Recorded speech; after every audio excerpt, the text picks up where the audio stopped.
of Wicked plus Divine, one of the weirdest graphic novels I've ever made Chelsey read. I don't know. I feel like you have better weird novels in you somewhere that you're going to force on me. I'm just waiting. So, the plot goeth thusly. Basically, fan Laura is like obsessed with this pantheon that comes back every 90 years. And every 90 years, the pantheon is different. So this year we've got like a cast of 12 gods, and they were chosen from mortals. Their godhood is like revealed to them, and we know that they're going to die in like 2 years. Like something happened, they all die. Something that I found kind of cool is that they don't all die at once. They kind of like, at one point, so-and-so's one of the gods is talking about, okay, he's on his 18th month, and somebody else is on like their 16th. So it's like a... Eventually you'll have like one left. Yeah, it's an interesting premise. But our main character, Laura, actually catches the eye of Lucifer, her favorite. Like... Yeah, because she's been following them everywhere, right? Like, she knows all their concerts and their shows and their appearances. She's gone to the conventions. Yeah, she's obsessed. So she's chosen by Lucifer, and the day she's kind of sitting with them and talking with them, lo and behold, there appears a wild assassin. And assassin takes pot shots at Lucifer. Lucifer snaps her fingers, the guy's head explodes, and Lucifer is thrown in jail. And Lucifer's like, I don't think I could have done that. I don't think that's part of my powers. So, yeah, you want to figure out who killed those guys for her. Laura tries to figure out who does it. Lucifer gets killed. And then she just has to deal with it. And in the second volume, she's going to all of these conventions and speaking at all these things because people have, like, because of social media, people have seen her with the Pantheon. So she kind of has her own little fan following going for her. And so she's speaking on a panel with like a former Valkyrie. She's having all these encounters with the other gods, and there's kind of like a political thing going on inside the Pantheon. Like certain gods are siding with one another. The one death god, which I found was super fascinating, there's this Prometheus theory, which is if you kill a god and you say Prometheus as they die, you gain their divinity. So if you're a god and you're on your 18th month or whatever, you get their 12 extra months or whatever it is. So the one death god is trying to like lengthen his life. And we're not sure if it's working or not. No.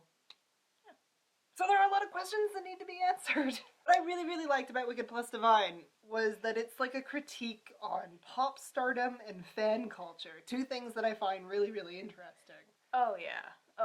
It's just so hardcore, and you get this fan who gets to meet her idols, right? And then it goes nowhere you'd expect it to go.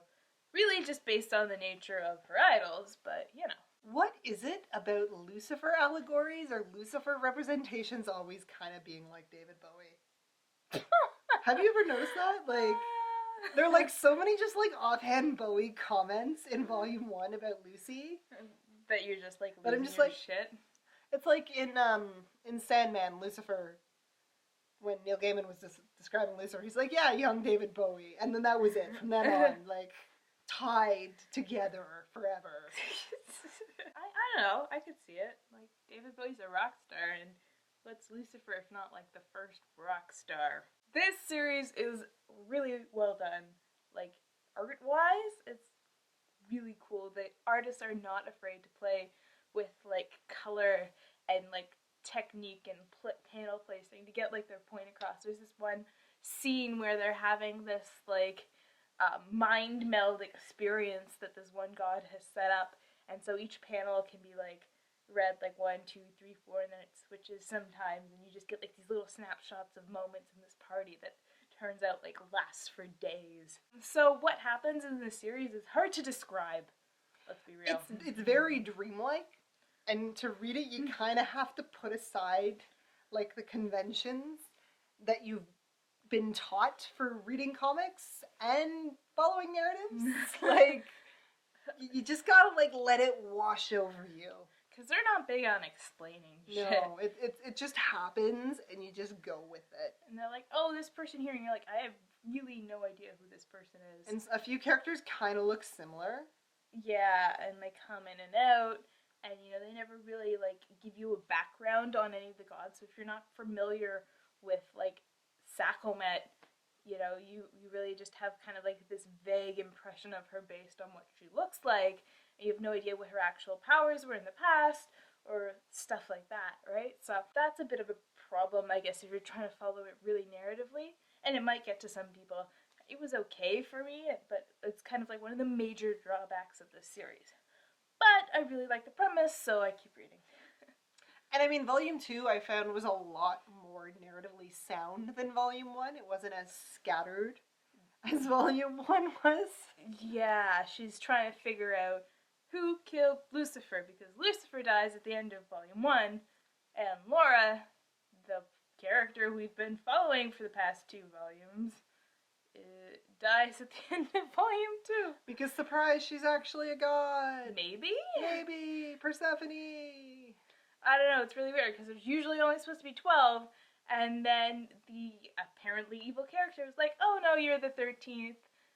Isn't that funny? And then she kills her. You're like, But I want to know why. You're like, what is going on? I'm so confused. Do you just, give people godlike powers and then kill them? And what do you benefit from that? And, seriously, what? And where is this series going? Because now our main character is dead. And, there's no one just kind of waiting by to pick up the plot and take it on, right? So that was weird. It's so weird that I'm almost like, she's not dead. It's so colorful, though. There are so many panels and pages that I would just blow up and have as wall art. It's beautiful. I can't put into words how much I love this series for, look alone.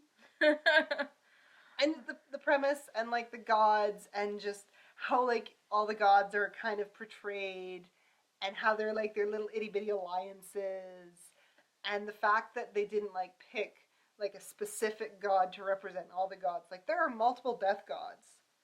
Yeah. Which I found really, really interesting. And, the gender swap sometimes, too, which is kind of interesting. You're like, oh, well, that's a different take on X because their gender is different. And the fact that I think Wogan is supposed to be Daft Punk-esque is it just really, it weirds me out. It's really, really he's weird. so creepy because you never see his face, and he's surrounded by his Valkyries, which are tall, beautiful Asian women. Because, yeah, seriously. So, yeah, I don't know. I mean, this series does have a sense of humor. Yeah. But, I mean, I love, all the character designs. I think that is my favorite part. Especially, Lucy in her, white suits with, this black streak in her blonde hair. So cool. And Sakhmet, I don't know why. She's supposed to be the cat goddess. And she doesn't do anything, but she just has, really cool character design. The Morgan. I love... she's weird. So weird, but so cool. I never have any idea what this woman is saying. So weird, but so cool. It's kind of hard to do a spoilery talk about this because I don't have any idea what's going on. It's so dreamlike. It's like that. Okay, you know what it is? It's that Waking Life movie.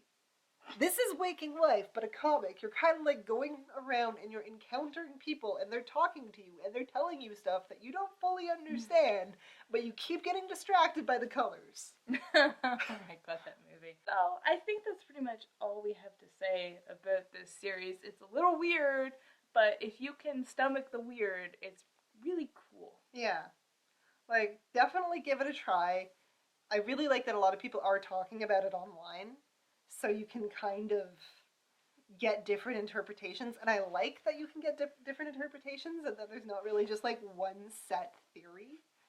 There really isn't. Which is cool. Yeah. So. It's super postmodern. Yay! Postmodern. If you've read this series or if you've read something like this series, let us know in the comments. We'd love to talk about it. Or if you have any theories, personally, I think Laura's not dead. She's Persephone. I think she's dead. I think she's done. I think it's That's it? I think that's it, yeah. Okay. So, we will see you guys later.